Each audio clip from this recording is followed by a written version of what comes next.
नमस्कार, मी सीमा कुचेरिया. वेगवेगळे सण आणि त्यांची माहिती घेऊन आपण नेहमीच येत असतो. हिंदू पंचांगानुसार माघ महिन्यातील शुक्ल पक्षातील चतुर्थीला गणेशाचा जन्म झाला. माता पार्वती आणि भगवान शिवाचा लहान मुलगा गणेश. म्हणूनच या दिवशी गणेश जयंती साजरी केली जाते.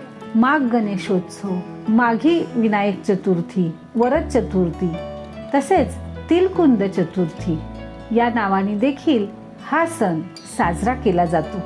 गणेशाचे भक्त तर सगळेच आहेत.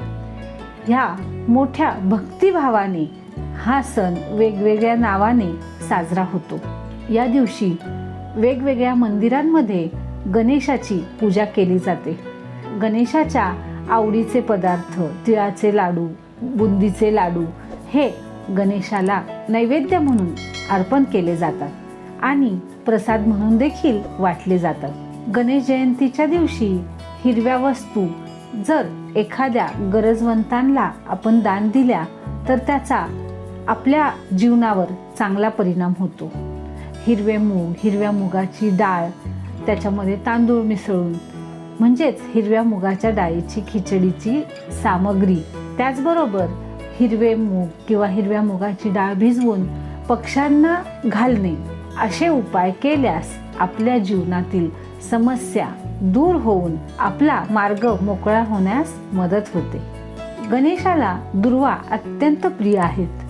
म्हणूनच या दिवशी 11-21 दुर्वांच्या जुड्या घरातील गणपतीला किंवा मंदिरातील गणपतीला नक्की अर्पण कराव्यात. त्याने आपल्या बुद्धीस चालना मिळून आपले जीवन सकारात्मक होण्यास मदत होते. अशा प्रकारचे उपाय गणेश जयंतीला केल्याने आपल्याला त्याचे चांगले परिणाम प्राप्त होणार आहेत. म्हणून आपण हे उपाय आवर्जून करावे. अशाच प्रकारचे माझे वेगवेगळे व्हिडिओ पाहण्यासाठी माझे चॅनल आजच सबस्क्राईब करा. जर हा व्हिडिओ आवडला असेल तर लाईक आणि शेअर करायला विसरू नका. आपले जीवन सुखी, समृद्धी आणि ऐश्वर्याने भरलेले राहो. धन्यवाद.